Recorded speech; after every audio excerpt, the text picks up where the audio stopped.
redeem themselves. Excuse me, young lady. The witness from Cuba. Would you please tell us what happened in Cuba during the Cold War? Okay,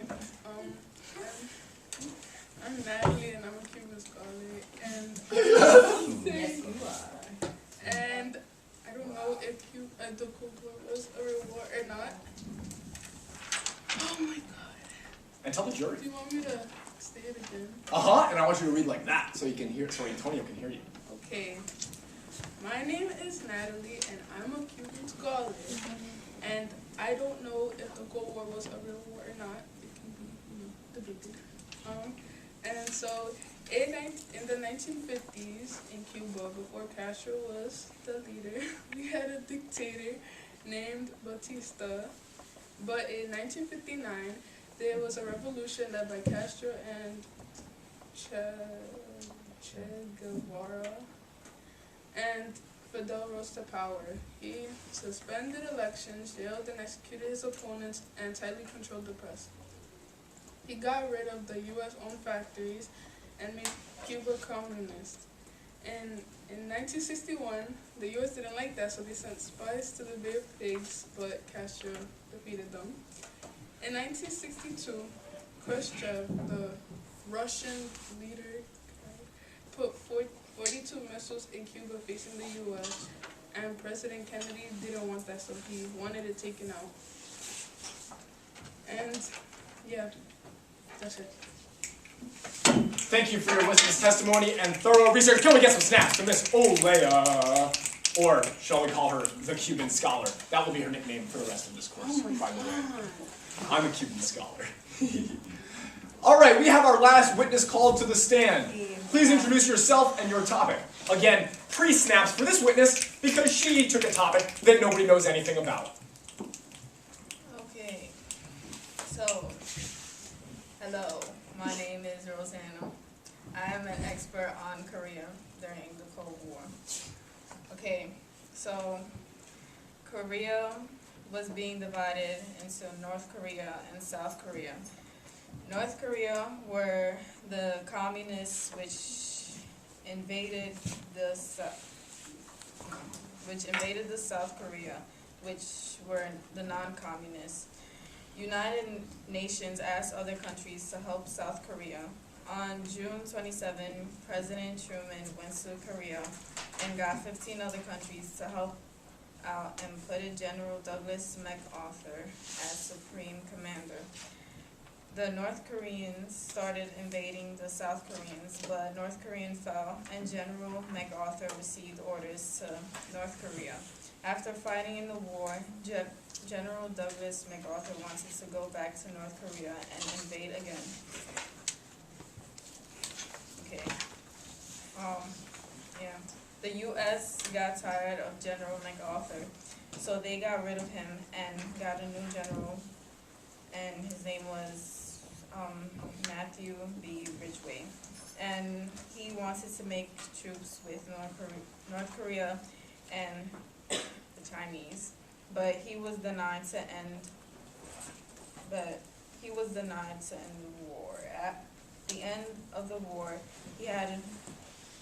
of the war, there was many nuclear threats in Korea, and many people died and were wounded. Order! Order in this court! Nice job to all the witnesses. At this point, the court will take a 2-minute recess for the pro-war teams and the anti-war teams to brainstorm questions so that you can win the trial. So far, nobody's really winning, but it's time to make this a competition. A couple of things. Okay, order! At this point,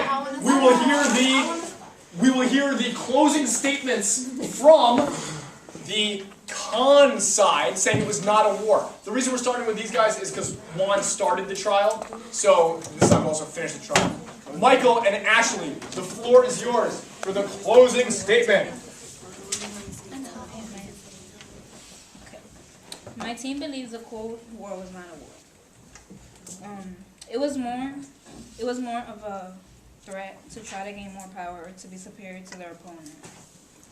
According to the Cuban Missile Crisis from the JFK Library, it states President Kennedy urged Americans to re-examine Cold War stereotypes and myths and called for a strategy of peace that will make the world safe for diversity. Although some might argue that it is a war, the fact that Stalin separated Berlin into two different parts show how Stalin was trying to avoid a revolution. If Stalin had not separated Berlin into two parts, then an actual war would have started. Sit down, please. Michael, would you please comment?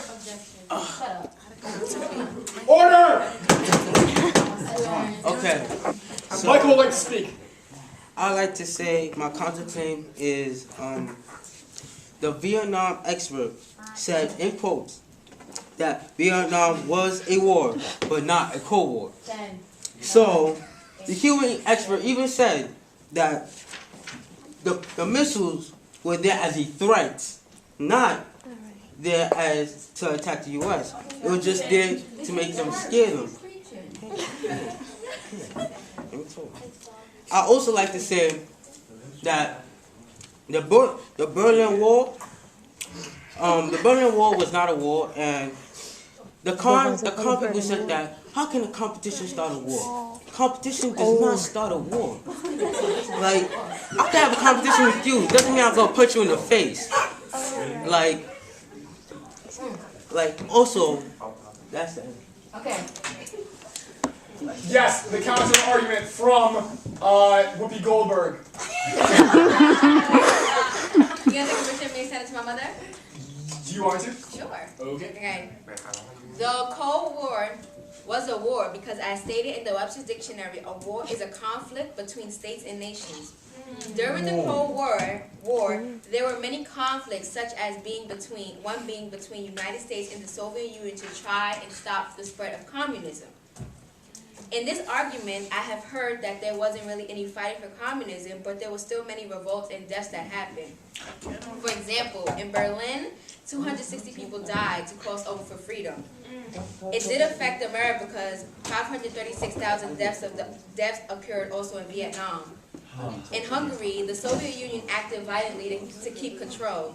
In Cuba, it was a threat. If it wasn't, then they shouldn't have threatened them. Mr. Perez, build on her argument. Adding on to Aaliyah, said the Cold War was a war. The very definition of war states that war is a conflict carried on by force of arms as between nations or between parties within a nation. Warfare by land, sea, or air. During the Cold War, we dropped napalm on the Viet Cong, who used guerrilla warfare against us. We fought back the North Korean communists. Adding to that, war crimes were also committed by American soldiers. American soldiers were reported admitting to crimes they committed during the Vietnam War. They severed heads and limbs and raped women and vandalized the homes of Vietnamese people. These were core examples of war. These events are even similar to those committed in the rape of Nanking during World War II. Lives were lost, guns were fired, and people suffered. Saying the Cold War is not a war shows a clear lack of understanding of the war's definition. Oh my God, that's it.